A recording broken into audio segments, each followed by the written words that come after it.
প্রিয় দর্শক, আসসালামু আলাইকুম। আমাদের চ্যানেলটিতে প্রতিনিয়ত নিউজ ভিডিও ছাড়া হয়, তাই লাইক, কমেন্ট এবং সাবস্ক্রাইব করবেন আশা করি। প্রিয় দর্শক, একটা ছোট্ট মেয়ের চোখে যখন ভেসে ওঠে বিশাল পৃথিবীর সব প্রশ্ন, আমার বাবাকে, এই একটা প্রশ্নই আজ যশোর থেকে ছড়িয়ে পড়েছে পুরো বাংলাদেশে, সোশ্যাল মিডিয়ায়, আমাদের সবার হৃদয়ে। আজকের ভিডিওতে আমরা কথা বলবো যশোরের সেই আলোচিত ছোট্ট মেয়ে আফিয়াকে নিয়ে। মায়ের কোলে বড় হওয়া, অথচ বাবার পরিচয় নিয়ে চলছে হাজারটা গুঞ্জন। আর সবচেয়ে বড় প্রশ্ন, এই বাচ্চা মেয়েটার দায়িত্ব এখন কে নিচ্ছে? দর্শক, ঘটনাটা সংক্ষেপে মনে করি। যশোরের এই মেয়েটি, অসাধারণ ফর্সা গায়ের রং, লাজুক চাহনি। একদিন হঠাৎ সে জানিয়ে দেয় তার বাবা নাকি দেশের খুব পরিচিত এক প্রভাবশালী মানুষ। এ কথা প্রকাশ হওয়ার পরই সোশ্যাল মিডিয়ায় শুরু হয় ঝড়। কে আসল বাবা? কে দায়ী? কে দায়িত্ব নেবে? এসব নিয়ে সারা দেশে চলছে তর্ক, বিশ্লেষণ আর সমালোচনা। কিন্তু এই সব গুজব গুঞ্জনের ভিড়ে আমরা অনেকেই ভুলে যাই এই গল্পের মূল চরিত্র কিন্তু একটা নিরপরাধ ছোট মেয়ে, যার কোনো দোষ নেই, তবু তাকেই প্রশ্নবিদ্ধ হতে হচ্ছে। বিএনপির ভারপ্রাপ্ত চেয়ারম্যান তারেক রহমান আফিয়ার দায়িত্ব নেওয়ার কথা বলেন। তিনি তার পক্ষ থেকে বার্তা পাঠান, আফিয়ার পুরো পড়াশোনার দায়িত্ব, তার মা-সহ জীবনযাপনের খরচ, এমনকি তাদের জন্য একটা ভালো ঘর বানানোর উদ্যোগ নেওয়া হবে।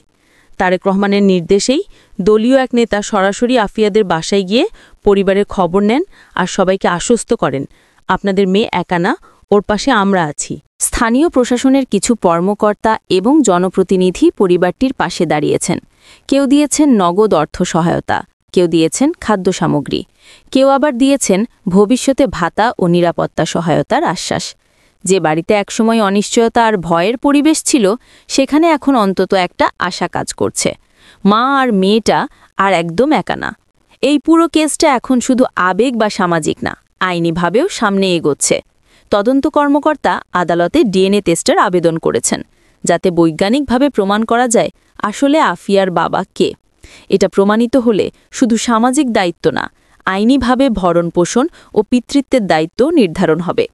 দর্শক, আমরা যখন ফেসবুকে পোস্ট শেয়ার করি, কাউকে নিয়ে মিম বালাই, হাহা রিয়্যাক্ট দিই, তখন ভুলে যাই এই গল্পের মাঝখানে একটা ছোট মেয়ের ভবিষ্যৎ ঝুলে আছে। আজ আফিয়া, কাল যে কোনো আফিয়া হতে পারে আমাদের আশেপাশের কোনো বাচ্চা মেয়ে, যে জন্মের পর থেকেই বাবার পরিচয়, সম্মান আর নিরাপত্তার জন্য লড়াই করছে। আমাদের সমাজে যাই রাজনীতি হোক, যাই বিচার ব্যবস্থা হোক, একটা বাচ্চা কখনোই দোষী না। দোষ যদি থাকে সেটা বড়দের, কিন্তু কষ্টটা সবচেয়ে বেশি পায় নিরপরাধ শিশুরাই। প্রিয় দর্শক, আপনি যদি মনে করেন যশোরের এই ছোট্ট মেয়ে আফিয়ার পাশে দাঁড়ানো আমাদের সবার নৈতিক দায়িত্ব, তাহলে ভিডিওটা শেয়ার করুন, কমেন্টে লিখুন আপনার মতামত। আপনি কি মনে করেন এ ধরনের মামলায় দ্রুত ডিএনএ টেস্ট ও আইনগত ব্যবস্থা নেওয়া উচিত, যাতে কোনো শিশুকে আর এমন অনিশ্চয়তায় বড় হতে না হয়? আমাদের চ্যানেলটি সাবস্ক্রাইব করুন, বেল আইকনটি প্রেস করুন, যেন আগামীতে এমন আরও মানবিক গল্প আর বাস্তব জীবনের সত্য আলোচনা আপনি সবার আগে দেখতে পারেন। ধন্যবাদ, সুস্থ থাকুন, মানবিক থাকুন। আল্লাহ হাফেজ।